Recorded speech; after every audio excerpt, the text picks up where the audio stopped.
중고등부 부서가 크게 같이 교독해 줄 것을 믿으면서 어느 때보다 큰 목소리로 함께 읽어줄 걸 믿으면서 같이 교독하도록 하겠습니다. 이때에 마리아가 일어나 빨리 산골로 가서 유대 한 동네에 이르러 엘리사벳이 마리아가 문안함을 들음에 아이가 복중에서 뛰노는지라 엘리사벳이 성령의 충만함을 받아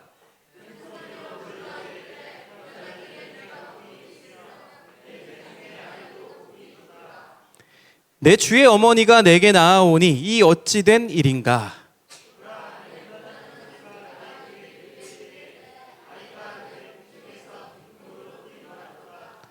주께서 하신 말씀이 반드시 이루어지리라고 믿은 그 여자에게 복이 있도다. 내 마음이 하나님 내 구주를 기뻐하였음은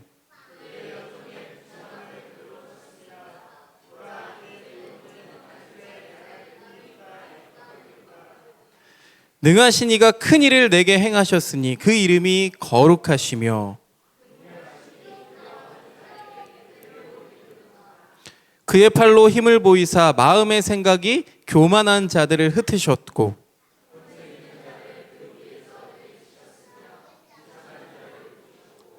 줄이는 자를 좋은 것으로 배불리셨으며 부자는 빈손으로 보내셨도다. 우리 52절 함께 읽겠습니다. 시작. 우리 조상에게 말씀하신 것과 같이 아브라함과 그 자손에게 영원히 하시리로다 하니라. 아멘. 우리 좀 같이 인사해 볼까요? 옆 사람 바라보면서 미리 크리스마스 이렇게 인사했으면 좋겠습니다.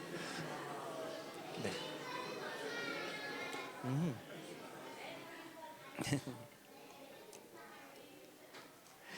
자, 벌써 대림절 마지막 주일입니다. 시절이 참 혼란스럽지만 우리의 삶도 또 우리나라도 하나님께서 선한 길로 인도해 주실 것을 믿으면서 밝고 명랑한 마음을 지키는 우리들이 되기를 간절히 소망합니다. 대림절은 평화의 왕이신 아기 예수님을 기다리는 절기입니다. 큰 건물, 큰 거리, 막 쇼핑몰 이런 데 가보면은요, 화려한 성탄 트리가 아주 밝게 빛납니다. 그런데 거기에는 정작 아기 예수님이 없습니다. 상술만 넘쳐날 뿐이죠. 성탄절을 기다리는 우리에게 아기 예수님이 없다면 아무리 화려한 성탄 장식을 한들 그게 무슨 의미가 있겠습니까? 자, 이제 사흘 뒤면 성탄절입니다. 너희들이 기다리는 성탄절이야. 무슨 선물을 받을지 모르겠지만요. 여러분 마음에 아직 예수님이 없다면 예수님을 모시는 그런 예배가 되기를 소망합니다. 예수님께서 주시는 평화와 기쁨을 누리는 예배가 되었으면 좋겠습니다. 자, 오늘 읽은 말씀에는요, 두 여인이 등장하는데요. 엘리사벳과 마리아라는 여인입니다. 엘리사벳을 먼저 설명해 드리면 엘리사벳은 사가랴 제사장의 아내입니다. 그런데 나이가 많았는데 자녀가 없었어요. 제사장이었던 남편 사가랴가 성소에 들어가서 분향하는 일을 할 때 가브리엘 천사가 나타나서요, 너희 가정에 아이를 주겠다 그러면서 요한이라는 이름까지 지어줍니다. 자, 6개월 후에 다른 여인 마리아에게도 이 가브리엘 천사가 나타납니다. 그래서 역시 수태고지라고 하는데 네가 아이를 낳을 것이다. 그 이름을 예수라 하라. 그랬더니 마리아가 물어보는 거예요. 나는 남자를 알지 못하는데, 아직 결혼 안 했다는 거죠. 어떻게 이런 일이 있을 수가 있어요? 결혼도 안 했는데 어떻게 아기를 낳아요? 그러자 천사가 뭐라고 해요? 그대의 친척 엘리사벳도 늙었는데도 임신했다. 임신하지 못하는 여자라고 불렸는데 그가 임신한 지 벌써 6달이 됐다. 하나님께는 불가능한 일이 없으니까 믿어라 라고 천사가 얘기했어요. 그런데 마리아가 이 수태고지를 받은 나이, 이 나이가 12살 정도였을 것으로 추정됩니다. 12살, 만으로 12살이니까 우리 희주? 고희주? 정도 나이가 된 거예요. 그쵸? 웃음이 나오죠. 지금은 아이죠. 너무 어린 아이예요. 보호가 필요한 아이인데 당시에는 혼인을 하던 나이였어요. 내년 1월 달에 우리가 복음 들고 가는 라오스 같은 나라는요, 희주보다 조금 더 나이 많은 한 14살, 15살 된 어린 소녀가 뭐 공부를 못하거나, 그쵸? 취업을 하지 못하면은요, 결혼을 시킵니다. 그러니까 너희들도 이제 자연스러운 만남을 추구하잖아요. 자만추라고 하는데, 그렇죠? 자연스러운 만남을 추구하는 건 상상도 못합니다. 그냥 부모님이 골라주는 짝을 만나서 결혼해야 돼요. 마리아가 그런 거죠. 마리아에게 약혼자가 있기는 했어요. 그런데 아직은 결혼하기 전이란 말이에요. 그런데 결혼하기 전에 어린 소녀가 아이를 낳을 것이다. 이 수태고지를 받아들인다는 게 이게 여간 어려운 일이 아니죠. 말도 안 되는 내용이죠. 이 사실을 받아들이는 데까지 얼마나 많은 고민이 있었을까요? 고민하던 중에 마리아는 이 친척 어른 엘리사벳도 임신한 지 벌써 6달이나 됐다는 이 천사의 말을 떠올립니다. 조언도 좀 받고 싶고 일단 눈으로 좀 확인하고 싶었죠. 그래서 마리아가 나사렛 그 산골에서 유대 산골을 지나서 사나흘을 걸려서 이 엘리사벳을 찾아옵니다.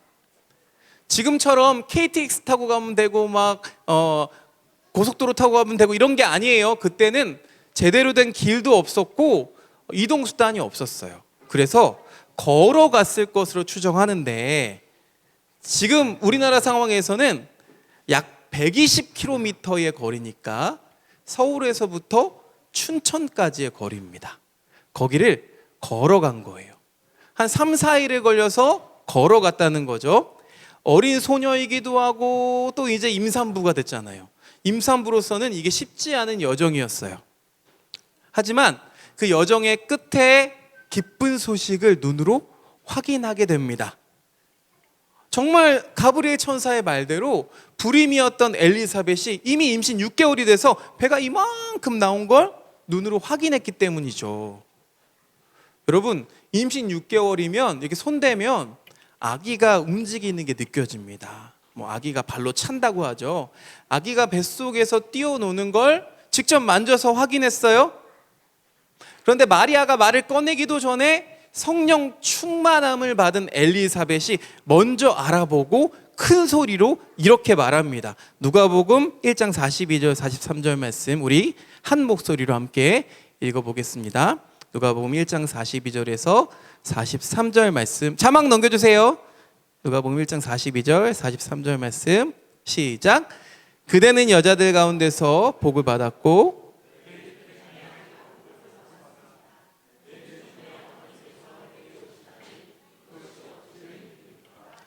성령 충만한 엘리사벳이 자기보다 한참 어린, 그쵸? 어린 소녀니까 한참 어린 이 마리아를 알아보고 자신이 임신한 아기가 이 마리아의 뱃속에 있는 주님의 길을 준비하는 사명을 받았다는 것을 깨달았습니다. 성령 충만하면 이렇게 알아볼 수 있어요. 여러분, 우리가 대림절 한 주간 한 주간을 지날 때마다 초를 늘려가면서 불을 밝혔습니다. 메시아의 오심이 가까워지기에 이 기쁨이 배가 되는 시기입니다. 여러분, 기쁨하면은 저는 떠오르는 말씀이 있는데요. 빌립보서 4장 말씀입니다. 빌립보서 4장 4절부터 5절까지의 말씀 우리 같이 읽어볼게요. 시작. 주 안에서 항상 기뻐하라. 내가 다시 말하노니 기뻐하라. 너희 관용을 모든 사람에게 알게 하라. 주께서 가까우시니라. 저는 이 말씀을 노래로 만들어서 외웠어요. 주 안에서 항상 기뻐하라. 내가 다시 말하노니 기뻐하라. 너희 관용을 모든 사람에게 알게 하라. 주께서 가까우시니라.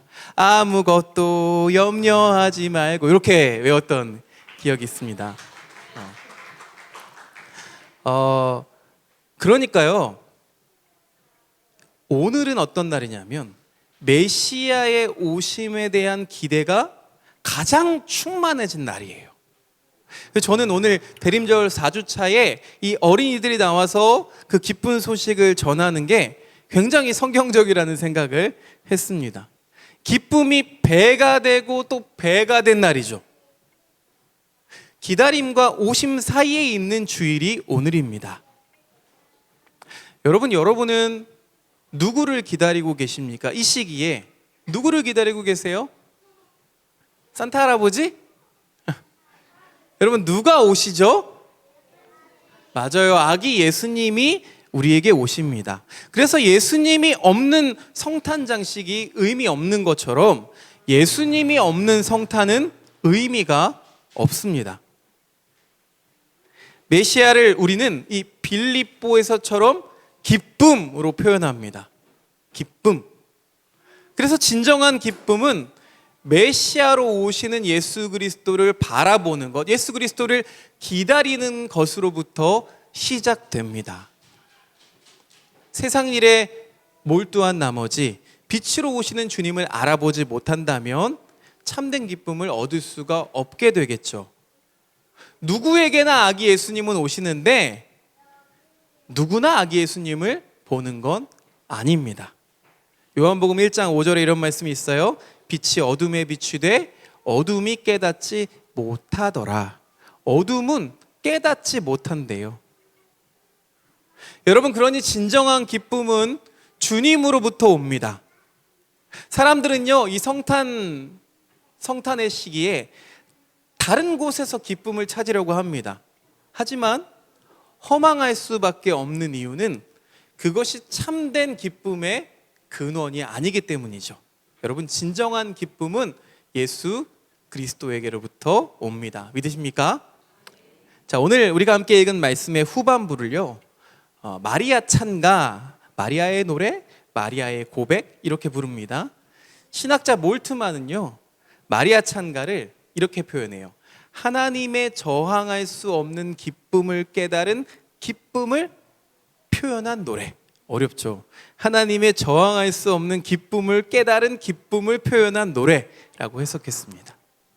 하나님께서 주시는 기쁨이요, 저항할 수가 없다는 거예요. 여러분, 방금 여러분이 저항할 수 없는 기쁨을 누리셨습니다. 뭔지 아세요? 자녀들이 나와서 찬양할 때 그냥 웃음이 새 나오잖아요. 그렇죠? 다 찍어놔야 되는데 그냥 웃을 수밖에 없습니다. 이게 저항할 수 없는 기쁨이죠. 아이를 막 혼내고 싶은데 아이 표정이 너무 웃기거나 너무 귀여우면 혼내지 못하고 피식 웃음이 새어 나오는 걸 저는 저항할 수 없는 기쁨이라고 한번 표현해 보고 싶어요. 자, 앞에서 수태고지를 받은 마리아의 나이가 겨우 12살 정도였을 거라고 말씀드렸죠. 당시에 가난한 집 소녀들은 집에 생활비를 보탤 요량으로 결혼 정년기가 되면 바로 약혼을 빨리 하는 이유는 결혼 지참금을 받기 위해서입니다. 자, 요셉의 직업은 목수였어요. 마리아의 남편 요셉의 직업은 목수였어요. 지금은 목수가 그래도 돈을 꽤 버는 직업인데요, 당시의 목수는 지금의 일용직 노동자 막일꾼에 해당하는 그런 돈을 벌 수밖에 없었어요. 그러니까 결혼 지참금이라고 해봤자 변변치 않았을 거예요. 자, 이렇게 가난할 뿐만 아니라 당시에는 그냥 물건이나 재산으로 취급받던 여성이었죠. 여성 중에서도 힘없는 소녀. 그러니 정말 아무것도 아닌 존재로 살던 마리아였어요. 그런 마리아가 하나님께서 자신을 통해서 위대한 일을 이루어 가신다라는 것을 알게 되자 저항할 수 없는 기쁨을 누립니다. 그 요한의 모습, 요한의 태동을 느끼면서 이 저항할 수 없는 기쁨을 누린 거예요. 당시에 결혼도 하지 않은 소녀가 임신을 하면 돌에 맞아 죽습니다. 맞아 죽는 걸 피한다고 해도 힘든 상황에 빠질 수밖에 없어요. 그런데 그 모든 것들을 능가하는 그런 불안과 근심에도 불구하고 기쁨을 누리는 그 저항할 수 없는 기쁨을 지금 느끼고 있는 겁니다. 사랑하는 여러분, 성탄은 하나님이 이 비천한 한 소녀를 돌아본 사건입니다. 아무것도 아닌 존재를 통해서 당신의 뜻을 이루신 사건입니다.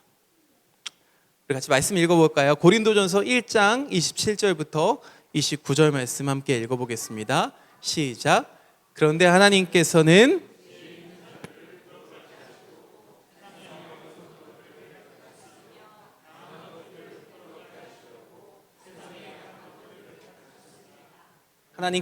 세상에서 비천한 것과 멸시받는 것들을 택하셨으니 곧 잘났다고 하는 것들을 없애시려고 아무것도 아닌 것들을 택하셨습니다. 이리하여 아무도 하나님 앞에서는 자랑하지 못하게 하시려는 것입니다. 아멘. 세상의 어리석은 것들, 세상의 약한 것들, 비천한 것과 멸시받는 것들, 그 아무것도 아닌 것들을 택하셔서 하나님의 역사를 이뤄 가시기 위해 하나님께서 이 땅에 오신 사건이 바로 성탄 사건입니다. 어떤 분은 이 말씀을 읽으면서 나는 뭐 그렇게 어리석지도 않은 것 같고 약하지도 않은 것 같고 그래 좀 잘났고 아무것도 아닌 정도는 아닌데 라고 생각할 수도 있습니다. 실제로 우리 교회에는 훌륭한 분들이 많습니다. 그러나 하나님 앞에서는 우리 모두가 어리석고 약하고 못났고 아무것도 아닌 존재들이죠. 그래서 성탄절에는요, 누구나 이 저항할 수 없는 기쁨을 누릴 수가 있습니다. 또 우리 한 사람 한 사람은요, 이 세상에 버려진 존재가 아니라 하나님의 섭리 안에 있다는 것을 깨달아서 새로운 사람으로 거듭나는 게 바로 이 성탄입니다. 오늘 51절 이후의 말씀을 보면은요, 성탄의 소식이 아까 빛이 어둠 가운데 있는데 어둠이 깨닫지 못한다고 말했던 것처럼 성탄의 소식이 누구에게나 기쁜 소식만은 아닙니다. 성탄의 소식은 마음이 교만한 사람, 제왕, 또 부한 사람에게는 기쁜 소식이 아니었습니다. 성탄의 소식은 겸손한 사람들, 비천한 사람들, 줄인 사람들에게 기쁜 소식이었죠. 당시의 제왕이라고 하면은요, 로마 제국의 황제나 그의 수하들을 상징합니다. 그런데 그런 시대에 또 부자로 살아간다는 건 그들의 부역자로 산다는 의미이기도 합니다. 그렇게 살면서도 아무런 문제의식을 느끼지 않는다면 그 사람은 교만한 사람이라는 거죠. 하나님은 그런 이들을 통해서 이 가난하고 비천한 삶을 사는 이들을 도우십니다. 그렇게 도우시는 사건이 바로 이 성탄 사건입니다. 자, 54절 말씀 마지막으로 함께 읽어볼까요? 시작. 그는 자비를 기억하셔서 자기의 종 이스라엘을 도우셨습니다. 하나님께서 아브라함과 하신 약속을 기억하셨다는 거죠. 여러분, 성경이 우리에게 요구하는 건 대부분 기억하라입니다. 하나님도 기억하셔서 우리를 도우시니까 너희도 하나님을 기억하라라는 거죠. 매년 돌아오는 이 성탄절은 우리에게 끊임없이 이 아기 예수님의 탄생을 기억하게 하고 또 하나님의 자비를 상기하는 시간입니다. 우리는 이때에 저항할 수 없는 기쁨을 누리게 됩니다. 그런 절대적인 기쁨을 누리시는 여러분 되시기를 주님의 이름으로 축원드립니다. 하나님, 우리를 기억하셔서 자비를 베풀어 주시니 감사합니다. 우리도 하나님의 사랑을 기억하게 하셔서 저항할 수 없는 기쁨을 누리는 삶을 살아가게 하옵소서. 혼란한 세상 속에서도 하나님께서 우리에게 평안을 주셨던 날들을 기억하며 우리의 마음을 지키게 하시고 주님이 주신 말씀을 기억하며 힘을 내게 하옵소서. 예수님의 이름으로 기도드립니다. 아멘.